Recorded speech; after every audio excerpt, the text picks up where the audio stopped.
ಕೊಡ್ಲಿ ಇವ್ರೆ, ಅವ್ರಿಗೆ ಕೆಲಸ ಏನಿದೆ, ಏನು ಆಗಿದೆ ಅಂತ. ಮತ್ತೆ ಮೊನ್ನೆ ನಿಮ್ಮ ಬಾಸುರಿ ಸ್ವರಾಜ್ ಅವರು, ಸುಷ್ಮಾ ಸ್ವರಾಜ್ ಅವರ ಮಗಳು MP ಅವರು ನ್ಯಾಷನಲ್ ಆ್ಯಂಥಮ್ ಮಧ್ಯದಲ್ಲೇ ಹೋಗ್ಬಿಟ್ರಲ್ಲ, ಅದಕ್ಕೆ ಯಾಕೆ ಕಂಪ್ಲೇಂಟ್ ಕೊಟ್ಟಿಲ್ಲ ಅವರು, BJP ಯುವ ಮೋರ್ಚಾದವರು?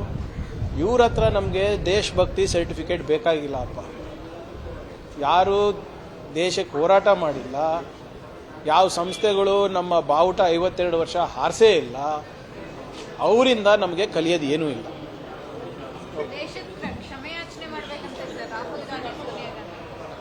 ಫಸ್ಟು ಅಮಿತ್ ಶಾ ಅವರು ಬಂದು ಪಾರ್ಲಿಮೆಂಟಲ್ಲಿ ಉತ್ತರನೇ ಕೊಡೋಕೆ ರೆಡಿ ಇಲ್ಲ.